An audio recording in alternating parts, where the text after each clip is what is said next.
أعوذ بالله من الشيطان الرجيم. بسم الله الرحمن الرحيم. يا أيها الذين آمنوا اتقوا الله وقولوا قولا سديدا يصلح لكم أعمالكم ويغفر لكم ذنوبكم ومن يطع الله ورسوله فقد فاز فوزا عظيما.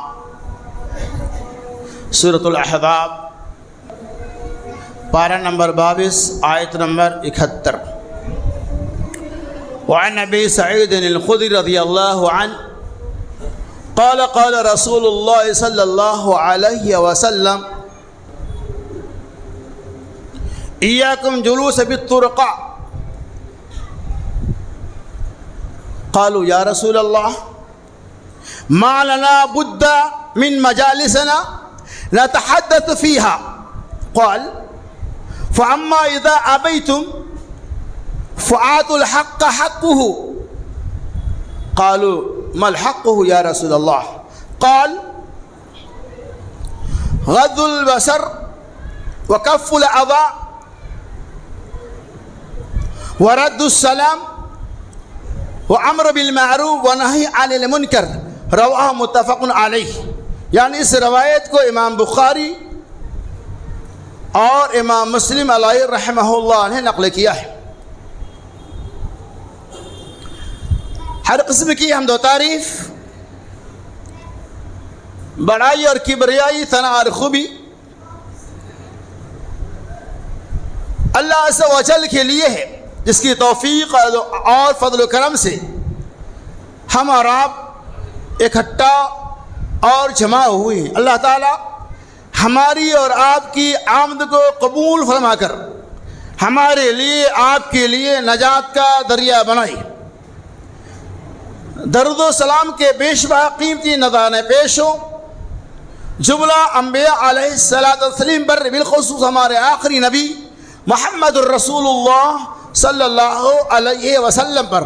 اللہم صلی علی محمد وعلی آل محمد کما صلیت علی ابراہیم وعلی آل ابراہیم انک حمید مجید. اللہم بارک علی محمد وعلی آل محمد کما بارکت علی ابراہیم وعلی آل ابراہیم انک حمید مجید. جہاں بھی رسول اللہ صلی اللہ علیہ وسلم کا اسم مبارک آئے وہاں درود پاک کا پڑھنا واجب ہے. مکمل نہیں تو کم از کم صلی اللہ علیہ وسلم ہی کہنا چاہیے. بہرحال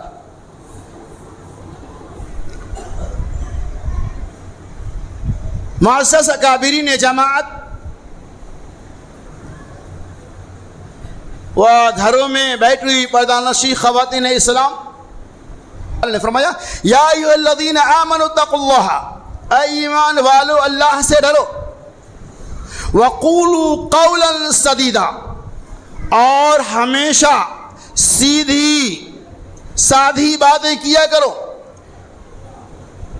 ایسی باتیں نہ کرو جس کے اندر پیچیدگیاں ہو، واضح بات کرو.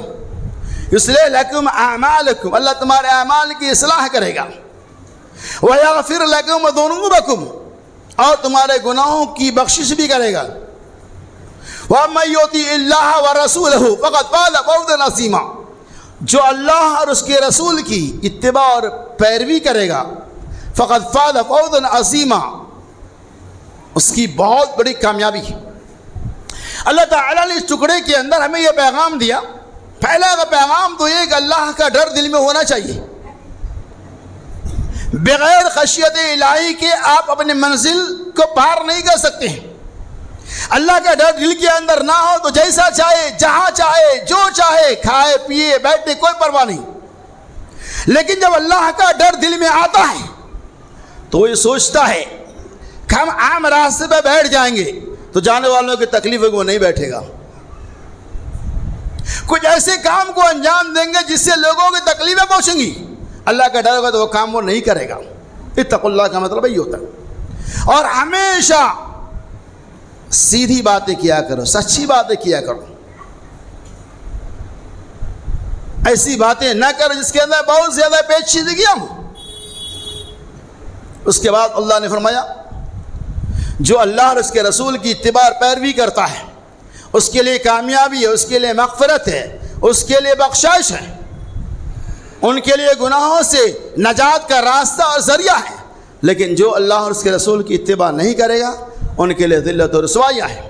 تو آئیے وہ حدیث بات جو آپ کے سامنے پیش کی گئی اس کا آپ پہلے ترجمہ سنیں۔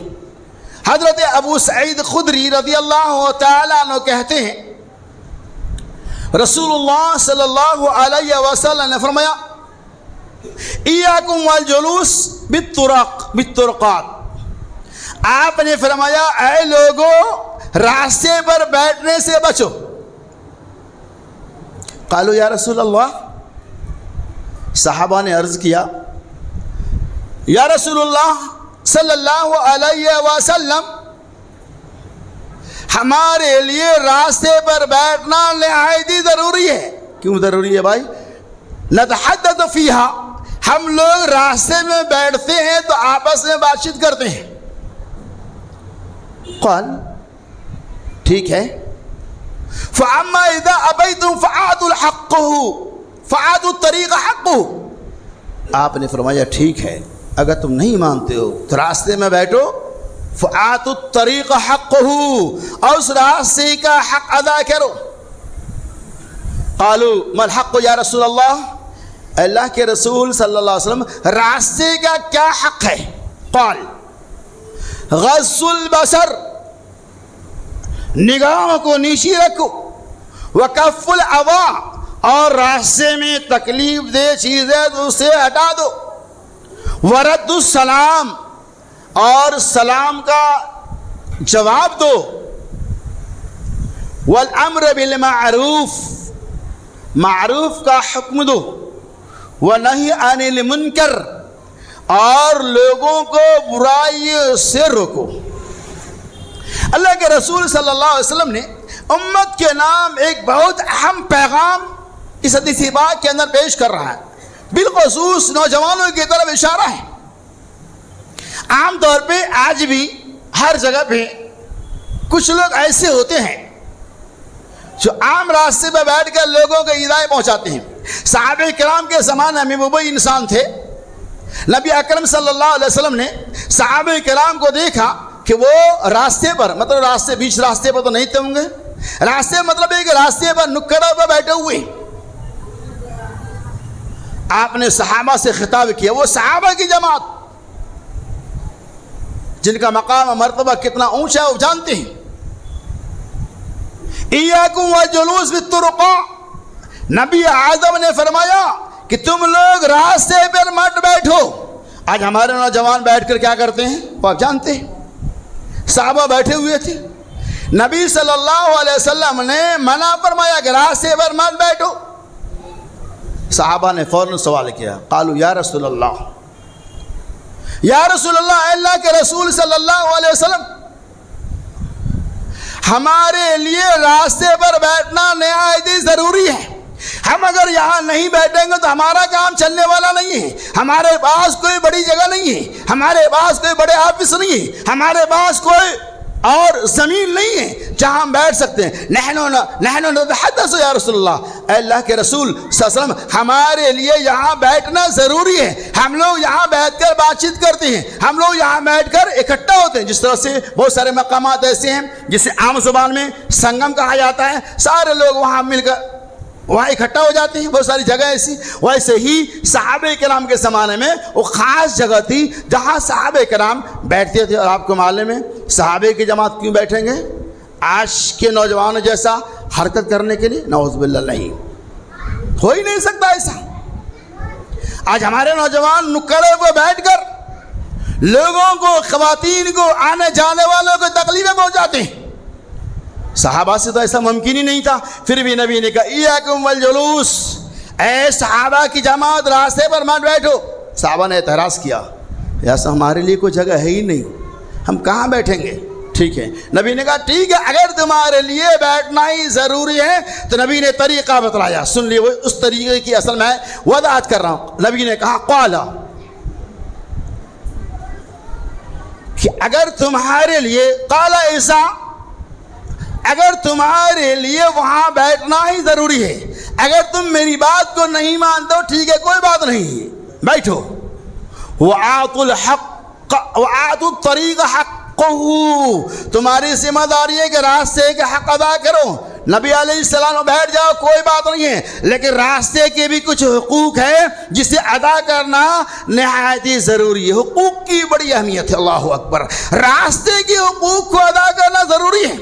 آج ایک انسان رسالے کے حقوق کو ایسا غصب کرتا ہے اس کی تاریخ میں نہ ملنا مشکل ہو جاتا ہے۔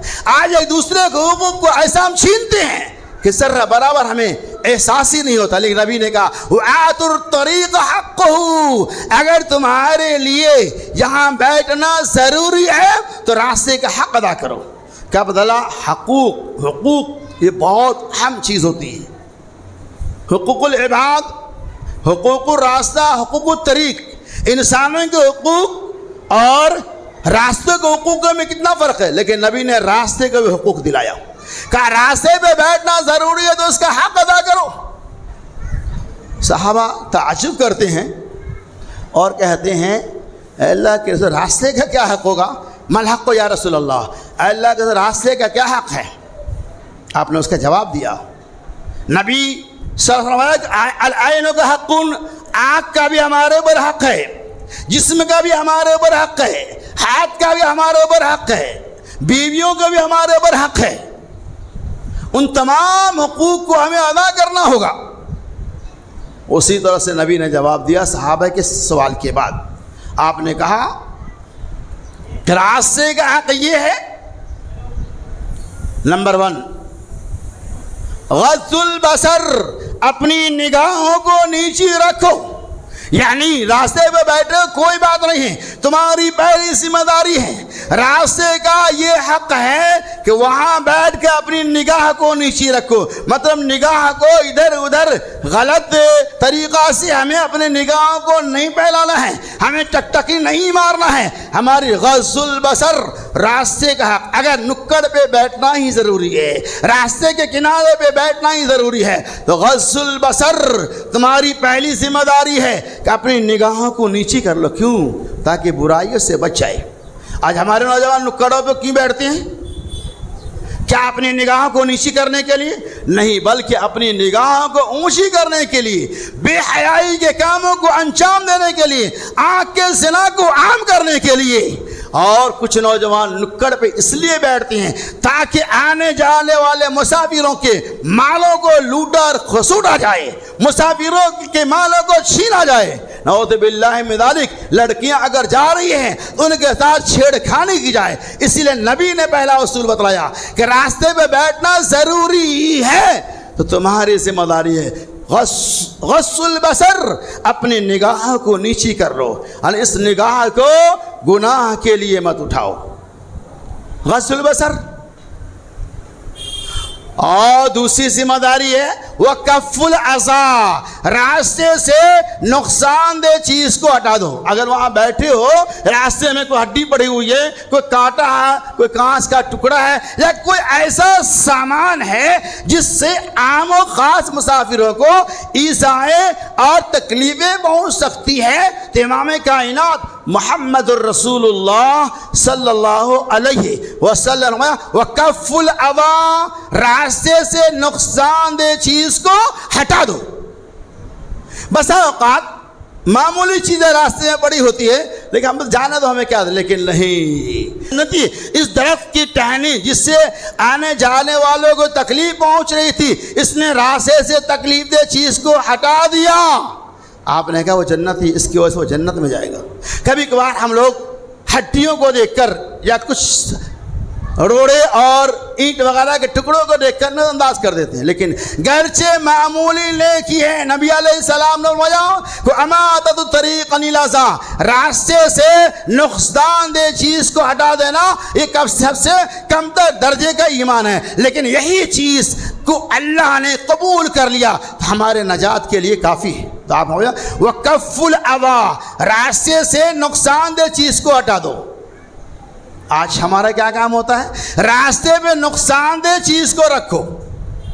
بہت سارے نوجوان ایسے ہیں، بہت سارے مواقع سے آپ دیکھتے ہوں گے کہ عام راستے جس میں عام پبلک کو چلنے کا راستہ ہوتا ہے، وہاں ہم لوگ اس راستے کو بلا وجہ بند کر دیتے ہیں، غیر شرعی کام کے لیے بند کر دیتے ہیں۔ شادی بیاہ کے مواقع سے دیکھو، کسی کی جنم دن منانے کے مواقع سے دیکھو، یا کبھی اور کسی فنکشن کے موقع سے دیکھو، لوگ راستے کو بند کر دیتے ہیں۔ اور کس کام کے لیے؟ کوئی نیک کام کے لیے تھوڑا چلتا ہے، سمجھ جائے گا آدمی، دین کا کام ہے، دعوت کا کام ہے، تھوڑی تکلیف برداشت کر۔ کس کام کے لیے بند کرتے ہیں؟ یا ہمیں بڑے بڑے ڈی جاؤں کو لگانا ہے، بڑے بڑے ڈی جے کو لگانا ہے، اور یہاں ناچ اور ڈانس کی محفلوں کو سجانا ہے۔ آج بہت سارے نوجوان ڈی جے کے نیچے ناچتے ہیں، رات میں راستے بند ہے، آنے جانے والوں کو تکلیف ہے، نمازیوں کو تکلیف ہے۔ اتنا بھیانک ڈی جے بجتے ہیں کہ آپ کے کلیجے کے دھڑکن بھی کبھی کبھی کانپنے لگتا ہے، پتہ نہیں کیا ہو جائے گا۔ کیا یہی سنت ہے؟ نبی نے کف الاذی، راستے سے نقصان دہ چیز کو ہٹا دو، لیکن ہٹانے کے بجائے آج ہم سٹاتے ہیں، تو یہ سبب ہے ہماری بربادی و ذلت اور رسوائی کا۔ اگر ہم اس چیز کو ہٹا دیتے ہیں، اور اس میں کیا ہوتا ہے؟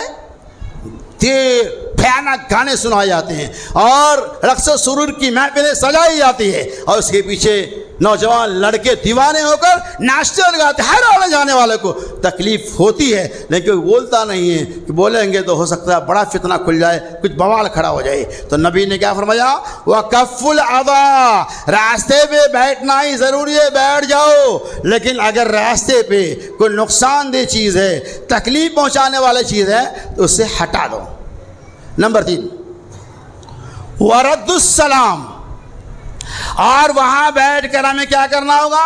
سلام کا جواب دینا ہوگا۔ جانے والے مسافر، آنے والے مسافر آپ کو سلام کرتا ہے تو آپ کی ذمہ داری ہے کہ آپ اس کے سلام کا جواب دیں۔ ورد السلام، تیسری ذمہ داری یہ ہے، تیسرا حقوق راستے کا یہ ہے، ورد السلام، سلام کا جواب دیا کرو۔ آج یہ بھی ہمارے یہاں سے جو نبی کی سنت تھی وہ بھی دھیرے دھیرے نکلتا ہوا نظر آ رہا ہے۔ حالانکہ سلام کو رسول اللہ صلی اللہ علیہ وسلم نے تعارف بتایا، آپس میں متعارف کرنے کا سب سے بہترین ذریعہ بتایا۔ مسلمان ہونے کی یہ بھی علامت ہے کہ سلام کے ذریعہ یہ پتہ چلتا ہے کہ جانے والا ہمارے بھائی یا بیٹھنے والا ہمارا بھائی مسلمان ہے۔ یہ سمپل سی بات ہے۔ اور یہ جو تعارف ہے، یہ دوسرا فائدہ یہ ہے کہ آپ کسی کوئی مسافر جا رہا ہے، نکڑ پہ نوجوان بیٹھا ہوئے، آپ نے سلام کیا، السلام علیکم ورحمۃ اللہ، وہ بندہ جواب دیتا ہے وعلیکم السلام ورحمۃ اللہ وبرکاتہ، سلام کلام ہو گیا، تعارف ہو گیا کہ آپ مسلمان ہیں، راستے کا حق بھی ادا ہو گیا، اور ساتھ میں کتنا بڑا بینیفٹ ہوا معلوم ہے آپ کو؟ السلام علیکم ورحمۃ اللہ وبرکاتہ، آپ بیٹھے بیٹھے 30 نیکیوں کو حاصل کر لیے۔ صرف کسی نے کہا السلام علیکم، سلام ہو گیا، وہ دیا جواب وعلیکم السلام، 10 نیکی آپ کو مل گئی، فائدہ بھی ہوا، حقوق کی ادائیگی بھی ہوئی، اور ثواب بھی پہنچا۔ تو کیا پتہ چلا؟ ورد السلام، اگر کوئی مسافر آپ کو سلام کرتا ہے تو آپ کی ذمہ داری ہے کہ آپ اس کا جواب احسن طریقہ سے دے۔ اس طرح سے اگر کوئی نوجوان بیٹھتا ہے، ان تمام کاموں کو انجام دیتا ہے، تو آپ یقین مانو ایک دعوت کا بہترین ذریعہ اور سبب بن جائے گا، ایسا اگر کرتے ہیں تب۔ ورد السلام، اس کے بعد نبی اکرم سرکار حبیب صلی اللہ علیہ وسلم نے ارشاد فرمایا والامر بالمعروف ونہی عن المنکر، آپ راستے پہ بیٹھتے ہیں تو آپ کی چوتھی ذمہ داری یہ ہے والامر بالمعروف، آپ جو ہے نا بھلی باتوں کا حکم دے، یعنی آپ وہاں بیٹھے بیٹھے تبلیغ بھی کرے، لوگوں کو سمجھائے بھی، اگر کوئی برائی کر رہا ہے تو آپ اسے روکے بھی، اگر کسی کے پاس دین کا علم نہیں ہے، وہ جاہل اللہ ٹائپ کا ہے، وہ دیہاتی ہے، عربی ہے، اگر وہ آپ کے پاس سے گزرتا ہے تو آپ اسے بلائے، آپ اسے سمجھائے، اس سے آپ دین کی دعوت دے، اور اس سے کہے والامر بالمعروف، اسے معروف کا حکم دے، چونکہ قرآن نے ہمیں کہا وَلْتَكُن مِّنكُمْ أُمَّةٌ يَدْعُونَ إِلَى الْخَيْرِ يَأْمُرُونَ بِالْمَعْرُوفِ وَيَنْهَوْنَ عَنِ الْمُنكَرِ، تم ایک بہترین امت ہو،